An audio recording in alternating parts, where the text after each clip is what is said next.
या कथेच्या सुरुवातीला आपल्याला सांगितले जाते की प्राचीन युक्रेनियन जंगल जादू आणि रहस्यांनी भरलेले आहे, ज्याने शतकानुशतके त्याच्या आत अनेक रहस्ये लपविली आहेत.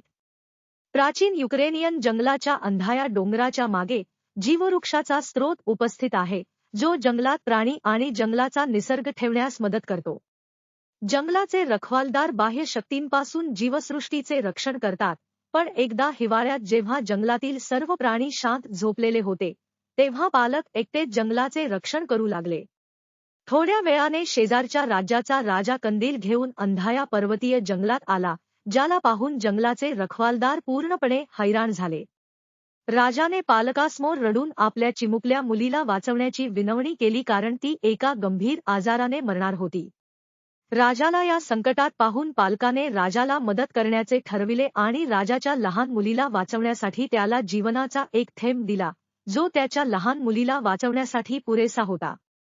राजा जीवनाच्या स्रोताचा एक थेंब घेऊन परत गेला, परंतु लवकरच आपल्या सैन्यासह परतला, कारण त्याला जीवनाचा संपूर्ण स्रोत आपल्या ताब्यात घ्यायचा होता, जेणेकरून तो नेहमी तरुण राहील आणि कधीही मरणार नाही.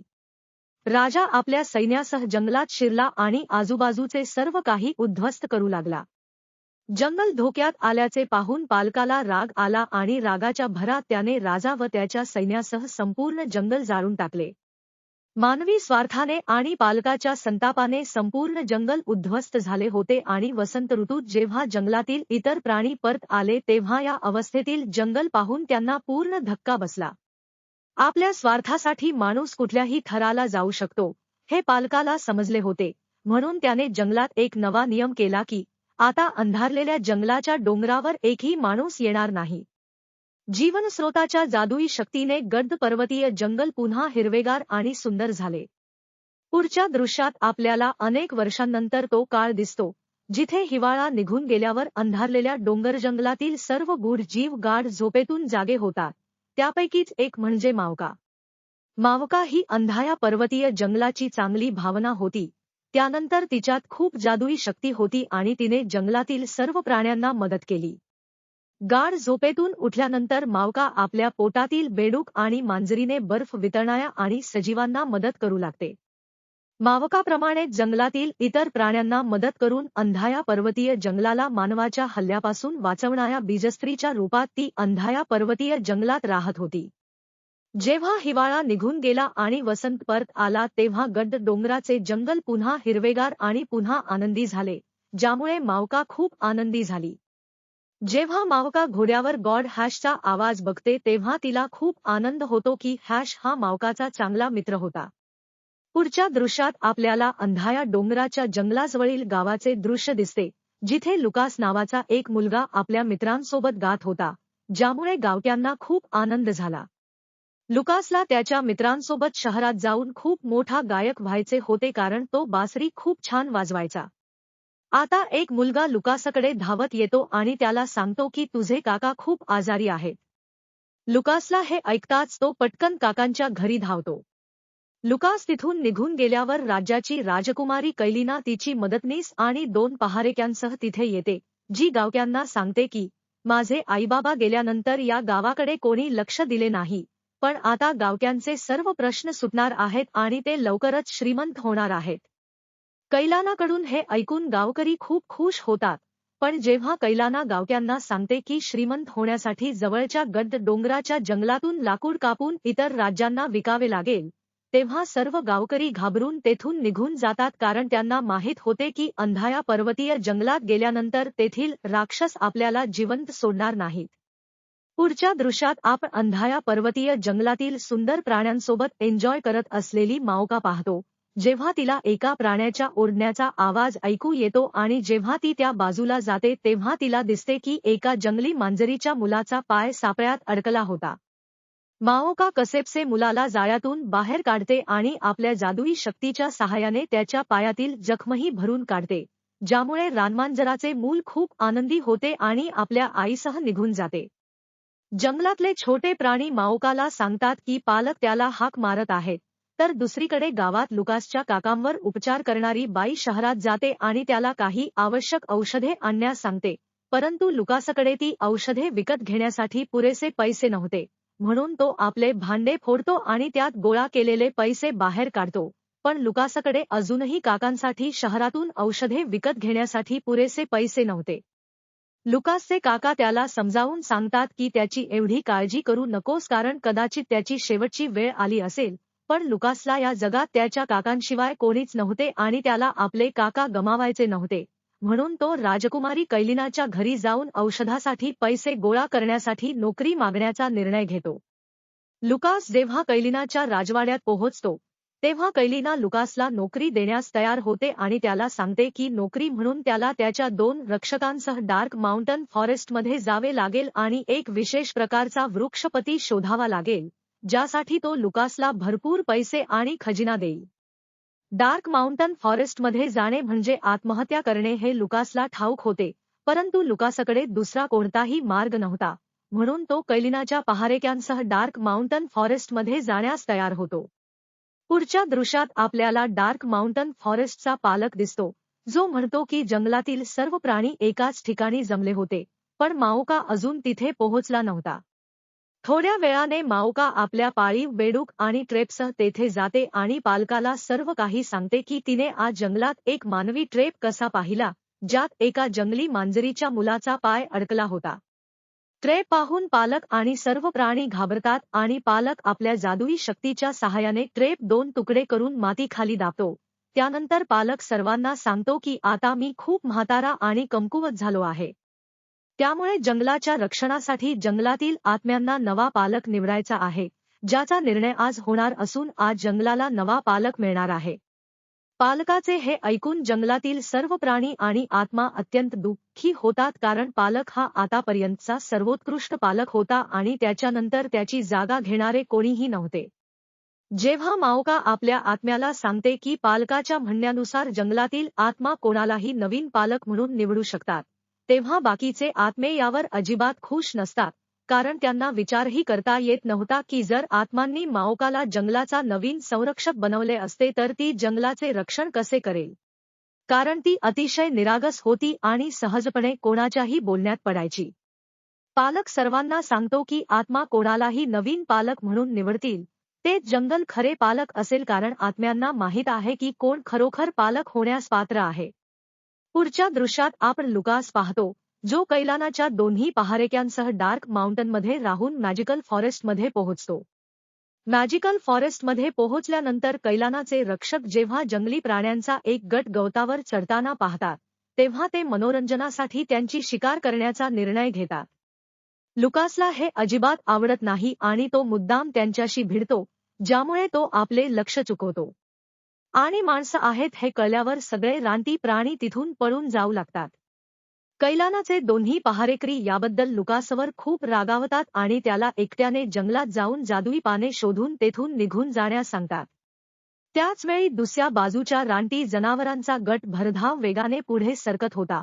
आता रानटी प्राण्यांचा गट धावताना डोंगरावरून खंदकात पडण्याआधीच माओका आपल्या जादुई शक्तीच्या जोरावर कसेबसे गटनेत्याला शांत करण्यात यशस्वी होते. आणि नेत्याच्या मदतीने ती सर्व रानटी प्राण्यांना खंदकात पडण्यापासून वाचवते. माणसाच्या भीतीपासून दूर पळत प्राणी जंगलात आले आहेत हे माओकाला कळल्यावर ती स्वतः त्या माणसाला म्हणजे लुकासला सामोरे जाण्याचा निर्णय घेते. लुकास डार्क माउंटन फॉरेस्टमध्ये येतो आणि आजूबाजूला त्या गूढ पानाचा शोध घेऊ लागतो. ते आणण्यासाठी कैलानाने त्याला डार्क माउंटन फॉरेस्टमध्ये पाठवले. डार्क माउंटन फॉरेस्टमधील प्राण्यांना पाहून लुकास पूर्णपणे आश्चर्यचकित झाला आणि बराच वेळ प्रयत्न करूनही जंगलात सापडायला आलेले ते पान सापडल्याने तो एका जागी बसून बासरी वाजवू लागतो. आता तिथे माओका सुद्धा आपल्या मांजरीच्या बेडुकाने लुकासला घाबरवायला आली, पण तिने लुकासची गोड बासरी ऐकणे बंद केले, कारण तिने असे गोड संगीत यापूर्वी कधीच ऐकले नव्हते. लुकास माओकाला पाहताच तो जंगलातील राक्षस असल्याप्रमाणे तिच्यापासून पळून जाऊ लागतो, पण दुसऱ्याच क्षणी तो झाडाच्या फांदीला धडकून खाली पडून बेशुद्ध पडतो. आता लुकासला पाहून माओकालाही हसू आलं आणि तो तिला त्याबद्दल पालक आणि बायकोच्या भावनेला सांगायला सांगतो. माओका हसण्याला असे करण्यापासून रोखते, कारण तिला माहीत होते की जेव्हा पालक आणि जंगलाच्या आत्म्याला लुकास जंगलात येण्याबद्दल कळेल तेव्हा ती त्याला ठार मारेल. माओका हसण्याला तिच्यात सामील होण्यासाठी राजी करतो आणि लुकासला जंगलाबाहेर पाठवण्यासाठी राजी करतो. लुकास जेव्हा भानावर येतो तेव्हा तो स्वतःला जंगली म्हशीवर सापडतो कारण माओका आणि लाफ लुकासला आपल्याबरोबर घेऊन जात होते. हसण्याचा लुकासवर अजिबात विश्वास नव्हता, म्हणून तो लुकासशी सत्र लढ राहतो. लुकास इतर माणसांपेक्षा वेगळा आहे याची माओकाला कुठेतरी खात्री होती कारण तिने काही वेळापूर्वीच लुकासची बासरी ऐकली होती. माओका आणि लाफ विचारतात तेव्हा लुकास त्यांना संपूर्ण सत्य सांगतो की तो जंगलात कुणाला इजा करण्यासाठी आलेला नाही, तर म्हशीसाठी एक खास प्रकारचे पान शोधण्यासाठी आला आहे जेणेकरून तो आपल्या काकांना मरण्यापासून वाचवू शकेल. लुकासचे बोलणे ऐकल्यानंतर माओका त्याला मदत करण्याचा निर्णय घेतो आणि जंगलाचे नियम मोडतो आणि लुकासला जीवनस्रोताचा एक थेंब देण्याचा निर्णय घेतो जेणेकरून लुकास त्याच्या काकांना मरण्यापासून वाचवू शकेल. माओका या कामात मदतीसाठी लाफची निवड करतात. हे काम अतिशय धोकादायक होते कारण जंगलाचे नियम मोडून एखाद्या व्यक्तीला जंगलात आपल्यासोबत ठेवावे लागते आणि त्याला जीवनस्रोताचा एक थेंबही द्यावा लागतो, म्हणून लाफ आधी हे काम करण्यास नकार देतो, पण माओका त्याला ते करण्याची विनंती करतो, म्हणून तो ते मान्य करतो. त्याचवेळी दुसऱ्या गटाचे दोन्ही सुरक्षारक्षक कैलिना लुकासव्यतिरिक्त जंगलात भटकत होते. यावेळी डार्क माउंटन फॉरेस्टचा वेगही त्यांना मारण्याचा प्रयत्न करतो, पण कसेबसे ते आपला जीव वाचवून डार्क फॉरेस्ट माउंटनकडे पळून जाण्यात यशस्वी होतात. लुकासच्या बासरीच्या गोड धुनाने माओका खूप प्रभावित झाली होती आणि ती त्या संगीताला एक प्रकारची जादू मानत होती, परंतु लुकास माओकाला समजावून सांगतो की ही जादू नाही तर संगीत आहे आणि त्याचे स्वप्न शहरात जाऊन एक महान गायक बनण्याचे आहे. यानंतर माओका लुकास आणि लाफसोबत लाईफ सोर्स ट्रीवर जातो आणि या दरम्यान ते सर्व खूप एन्जॉय करतात आणि लुकास डार्क माउंटन फॉरेस्टचे सौंदर्य पाहून पूर्णपणे चकित झाला. जंगलातील अशांतता पाहून जंगलाचे पालक माओकाला भेटायला येतात. यावेळी लुकासही उपस्थित होता, पण तो माणूस असल्याने पालक लुकास ओळखू शकले नाहीत कारण लाफने आधीच लुकासला पानांचे कपडे घातले होते आणि त्याला स्वतःसारखे बनवले होते. माओका पालकाला खोटं बोलतो की लुकास लाफचा भाऊ आहे. त्यानंतर पालक लुकासला लाफचा भाऊ असल्यासारखे आपल्याबरोबर घेऊन जातात आणि रात्री होणाऱ्या समारंभाबद्दल त्याला सांगतात, ज्यात आत्मा जंगलाचा नवीन पालक निवडतील. पालकाला लुकासबद्दलचे सत्य माहीत नसेल हे पाहून हसणे पूर्णपणे घाबरले. माओका लाफला समजावून सांगते की त्याने जास्त काळजी करू नये. फंक्शन संपल्यानंतर ती शांतपणे लुकासला लाईफ सोर्सचा एक थेंब देईल. त्यानंतर तो कायमचा जंगल सोडून जाईल आणि सर्व काही ठीक होईल. दुसरीकडे कैलिनाचे दोन्ही रक्षक जेव्हा वाईट अवस्थेत कैलिनाला पोहोचतात तेव्हा त्यांना त्यांच्यावर प्रचंड राग येतो. आता अचानक कैलिनाच्या चेहऱ्यावर बदल होतो आणि तिच्या चेहऱ्याच्या एका भागावर सुरकुत्या पडू लागतात. जेव्हा कैलिनाला हे कळते तेव्हा ती पटकन तिच्या खोलीत येते जिथे ती लाईफ सोर्सचा शेवटचा थेंब तिच्या चेहऱ्यावर लावते, ज्यामुळे सुरकुत्या संपतात आणि ती पुन्हा तरुण होते. आता कैलिनाकडे लाईफ सोर्सचा एक थेंबही शिल्लक नव्हता, त्यामुळे तिला तरुण राहण्यासाठी लाईफ सोर्सची गरज होती. पुढच्या दृश्यात आपल्याला डार्क माउंटन फॉरेस्टमध्ये लुकास दिसतो, जो माओका, लाफ आणि इतर प्राण्यांसह जेव्हा तो ट्री ऑफ लाईफ सोर्सजवळ जमा होतो तेव्हा तो गार्डियन फायर, वॉटर, एअर आणि पृथ्वीच्या आत्म्यांना जंगलाचा नवीन पालक निवडण्यास सांगतो. 4 घटकांचे आत्मा मिळून माओकाला वनाचा नवा संरक्षक म्हणून निवडतात आणि तिला एक-एक करून आपली शक्ती देतात जेणेकरून ते वाईट शक्तींसह जंगल आणि जंगलातील आत्म्यांचे रक्षण करू शकतील. माओका आणि माओकायांच्या प्रमाणे मानवी रूपात राहणाऱ्या आत्म्याला माओकाची नवीन पालक म्हणून निवड झाली आहे यावर विश्वास बसत नाही आणि माओकाचा पालक निवडला की एक आत्मा विरोध करू लागतो. लुकासला हे अजिबात आवडत नाही आणि जेव्हा तो त्या आत्म्याला विरोध करतो तेव्हा त्याला कळते की लुकास आपला भाऊ नसून माणूस आहे आणि लुकासचे मानवी रूप सर्वांसमोर उघड करतो. माणसाला स्वतःच्या मधोमध पाहून पालक आणि सर्व प्राणी पूर्णपणे हादरून गेले. लुकासला धोक्यात पाहून माओका कशिबशी त्याला तिथून पळून जाण्यास मदत करते आणि जंगलाची संरक्षक असल्यामुळे ती जंगलातील आत्म्यांना त्याला पकडण्यासाठी लुकासच्या मागे जाण्यास सांगते.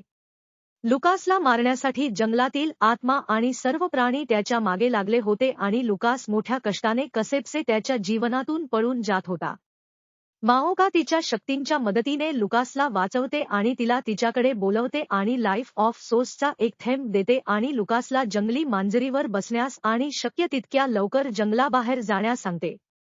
लाईफ सोर्सचा एक थेंब घेऊन लुकास जंगल सोडून जातो आणि जंगलातील आत्मा आणि प्राणी त्याला शोधत राहतात. पुढच्या दृश्यात आपण राजकुमारी कैलिना पाहतो, ज्याला कळते की लुकास डार्क माउंटन फॉरेस्टमध्ये सुखरूप परतला आहे.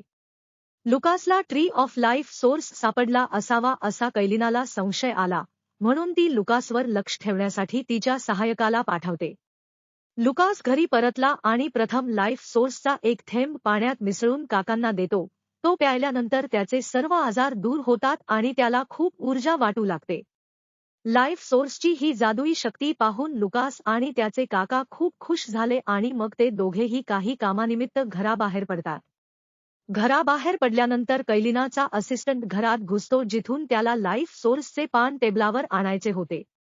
यावेळी लुकासची कोंबडी कैलिनाच्या असिस्टंटला खूप चपराक मारते, पण कैलिनाचा असिस्टंट कसेबसे लाईफ सोर्सचे पान घेऊन तेथून निघून जातो.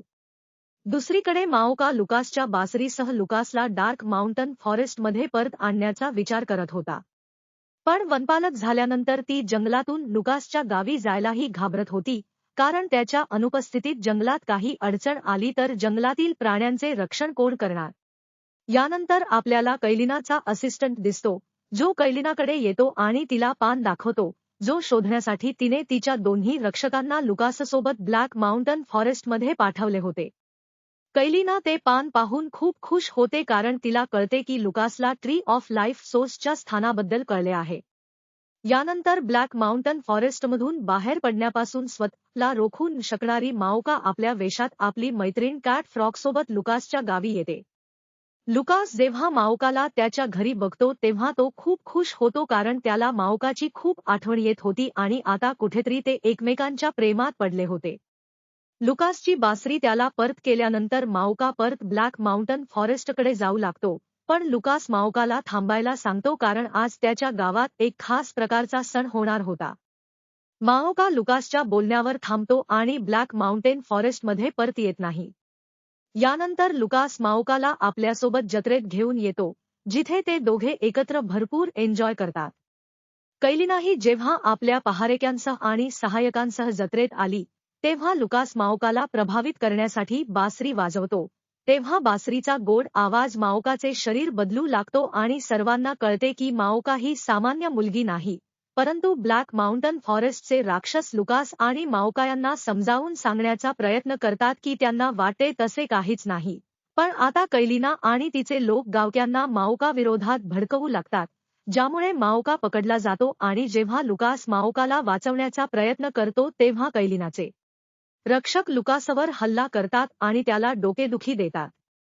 यानंतर कैलिना सर्व गावक्यांना सांगते की माओकासारख्या काळ्या पर्वताच्या राक्षसांमुळे पूर, भूकंप आणि दुष्काळ पडतो, म्हणून आपण माओकाला डायनप्रमाणे जाळून टाकावे.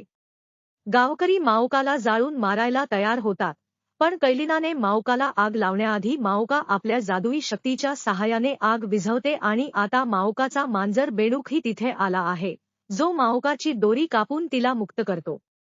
आता जेव्हा माओका आपल्या मांजरीच्या बेडूकासह ब्लॅक माउंटन फॉरेस्टमध्ये परत जाण्याचा प्रयत्न करते, तेव्हा गावकरी माओकाचा मार्ग अडवून तिला मारण्याचा प्रयत्न करतात. पण आता ब्लॅक माउंटन फॉरेस्टचे रक्षकही इथे येतात, जे माओकाला गावक्यांपासून वाचवतात आणि आपल्याबरोबर पुन्हा जंगलात घेऊन जातात. माओका आणि पालकांना सोडल्यानंतर कैलिना गावक्यांना सांगते की आता पालक आपल्या सैन्यासह गावावर हल्ला करतील आणि संपूर्ण गाव जळून खाक करतील, म्हणून पालकांनी हल्ला करण्यापूर्वी आपण त्यांच्यावर हल्ला केला पाहिजे. कैलिनाच्या शब्दात ब्लॅक माउंटन फॉरेस्टवर हल्ला करायला गावकरी तयार होतात. लुकास जेव्हा भानावर येतो, तेव्हा तो स्वयंपाकघरात सापडतो, जिथे कैलिनाने तिच्या दोन्ही रक्षकांच्या मदतीने त्याला पकडले होते. कैलिना तिच्या सहायकाला माओकाप्रमाणे कपडे घालते आणि लुकासला सांगते की जर तू मला ब्लॅक माउंटेन फॉरेस्टचा रस्ता सांगितला नाहीस तर मी माओकाला मारून टाकेन. लुकास कैलिनाच्या सहायक माओकाला ब्लॅक माउंटन फॉरेस्टकडे जाण्याचा रस्ता सांगतो. नकाशा मिळाल्यानंतर कैलिना लुकासला सांगते की ती माओका नसून तिची मदतनीस आहे आणि मग ते सागाच्या घरातून पाण्याच्या पाईपलाईनमध्ये सामील होतात आणि तेथून निघून जातात. क्यूएक्यूला माहीत होते की काही काळानंतर सागाच्या घरात पाणी वाढल्याने लुकास मारला जाईल. दुसरीकडे जंगलात पालक माओकाला सांगतात की त्याने एका माणसावर विश्वास ठेवला आणि त्याला जीवनस्रोताचा एक थेंब दिला आणि आता त्याच माणसाला जंगलावर हल्ला करून संपूर्ण जीवनस्रोत मिळवायचा आहे. पालक माओकाला समजावून सांगतात की काही वर्षांपूर्वी राजा आपल्या लहान मुलीला वाचवण्यासाठी त्याच्याकडे जीवाचा एक थेंब मागायला आला तेव्हा त्याने ही चूक केली होती. आपल्या मुलीला वाचवता यावे म्हणून पालकाने राजाच्या झाडातून जीवनस्रोताचा एक थेंब काढून राजाला दिला, पण थोड्या वेळाने राजा आपल्या संपूर्ण सैन्यासह जंगलात आला, कारण त्याला जीवनस्रोत वृक्ष आपल्या ताब्यात घेऊन संपूर्ण जीवनस्रोताचा मालक व्हायचे होते. राजा आपल्या सैन्यासह संपूर्ण जंगलात कहर करू लागला. जंगल धोक्यात आल्याचे पाहून पालकाने काळ्या पर्वतीय जंगलातील अग्निआत्म्याकडे मदत मागितली आणि राजासह आपले संपूर्ण सैन्य जाळून टाकले. पण यावेळी पालकाने ब्लॅक माउंटन फॉरेस्ट ही पूर्णपणे उद्ध्वस्त केले होते, जे आजही त्याला दुखावते. पुढच्या दृश्यात आपल्याला कायलिना दिसते, जी गावकरी आणि एका महाकाय यंत्रासह ब्लॅक माउंटन फॉरेस्टवर हल्ला करण्यासाठी आणि लाईफ सोर्स ट्री मिळवण्यासाठी बाहेर पडते. लुकास अजूनही सागाच्या घरात अडकला होता जिथे पाण्याची पातळी वाढत होती. आता लुकासचा शोध घेत त्याचा कुत्रा त्याच्यापर्यंत पोहोचतो. लुकास आपल्या कुत्र्याला शक्य तितक्या लवकर मदत मिळविण्यासाठी पाठवतो. कायलिना गावक्यांसोबत ब्लॅक माउंटन फॉरेस्टवर हल्ला करण्यासाठी पुढे सरसावली होती. पालक आणि जंगलातील बाकीच्या प्राण्यांना जेव्हा याची माहिती मिळते तेव्हा तेही कायलिना आणि गावक्यांवर हल्ला करण्यासाठी पुढे सरसावतात आणि आता त्यांच्यात धोकादायक लढाई सुरू होते. माओका आपल्या जादुई शक्तीच्या सहाय्याने किलिनाचे महाकाय यंत्र थांबवते आणि तिला हे सर्व थांबवायला सांगते, कारण युद्धात जंगल आणि गाव या दोन्ही ठिकाणचे लोक मारले जात होते. माओकायाकून कायलिना माओकाला सांगते की ती तिला राजाची मुलगी मानत नाही, कारण ती राजाची मुलगी नाही, तर स्वतः राणी आहे, जी राजाने घेतलेल्या जीवनस्रोताच्या थेंबाच्या सहाय्याने जिवंत आणि तरुण होती. पण आता तिच्याकडे जीवनस्रोताचा एक थेंबही नसल्याने तिला जंगलावर हल्ला करून जीवनस्रोत वृक्ष मिळवायचा होता, जेणेकरून ती सदैव तरुण आणि सुंदर राहू शकेल. कायलिना माओकाला खोट सांगते की ती पैशांसाठी टोळधाडीच्या जंगलात आली होती आणि आता तिला पैसे मिळाले आहेत. तिने माओका सोडला आणि परत कधीच येणार नाही. माओका हे ऐकून खूप दुःखी होते कारण तिचे टोळधाडीवर प्रेम होते आणि तिने कधीही विचार केला नव्हता की टोस्ट तिच्यासोबत असे करेल. माओकाबद्दल दुःख असल्याने ती आपल्या शक्तींचा वापर करू शकत नाही आणि या संधीचा फायदा घेत कायलिना जीवनस्रोत वृक्षाप्रमाणे महाकाय यंत्रासह पुढे जात राहते. टोळधाडीचा कुत्रा कसाबसा ब्लॅक माउंटन फॉरेस्टमध्ये आला, जिथे तो हॅश आणि माओकाला आपला मुलगा टोळधाडच्या मदतीसाठी घेऊन जातो. हॅश त्याच्या रथावर बसतो आणि लवकरच कुत्रा आणि मांजरीच्या बेडुकासह किलिनाच्या राजवाड्यात पोहोचतो, जिथे तो किलिनाच्या सहायकावर हल्ला करतो आणि तिचे लक्ष विचलित करतो. आणि या संधीचा फायदा घेत कुत्रा आणि मांजर बेडूक कसेबसे सागाच्या घरातून टोळधाडला बाहेर काढतात आणि अशा प्रकारे टोळधाडचा जीव वाचतो. त्याचवेळी गावकरी आणि कायलिना जंगल जाळत आहेत आणि जंगलातील राक्षसांना बेदम मारत आहेत. हे माओका बघितल्यावर ती संतापते आणि जंगलातील अग्निशक्तीने गावक्यांवर आणि कायलिनावर हल्ला करू लागते. यावेळी माओकाचा ताबा नव्हता आणि ती गावक्यांसोबत संपूर्ण जंगल आणि जंगलातील राक्षस जाळत होती. पालक आणि माओकाचे साथीदार माओकाला समजावण्याचा प्रयत्न करतात की ती रागाच्या भरात आपल्या लोकांना मारत आहे, पण त्याचा काहीच उपयोग होत नाही. जंगलातील सर्व प्राणी आणि पालक गावक्यांसोबत पळून जंगलातून बाहेर पडतात आणि आता माओकाही गावाच्या दिशेने वाटचाल करत होता. माओका यावेळी आगीच्या वादळाच्या विळख्यात सापडला होता आणि वाटेत सर्व वस्तू जाळत होता. आता टोळही गावात पोहोचला होता आणि माओकाला या अवस्थेत पाहिल्यावर तो बासरी वाजवून तिला थांबवण्याचा प्रयत्न करतो. बासरी ऐकल्यानंतर माओकाच्या शरीरात बदल सुरू होतात आणि ती लवकरच भानावर येते. माओका भानावर येताच आगीचे वादळ थांबते आणि गाव उद्ध्वस्त होण्यापासून वाचते. भानावर आल्यावर माओकाचे संपूर्ण शरीर काळे पडते, कारण अग्निदेवतेने आपली शक्ती देण्याऐवजी त्याच्याकडून माओकाचे प्राण हिसकावून घेतले. पण माओका आणि टोळधाड यांचे प्रेम पाहून अग्निदेवता माओकाला पुन्हा जिवंत करते आणि यावेळी तो टोळधाडीलाही संरक्षक बनवतो. टोळधाड आणि माओका एकमेकांना भेटून खूप खुश झाले आणि आता ब्लॅक माउंटन फॉरेस्ट आणि सगळे गावकरी एकत्र राहू लागतात.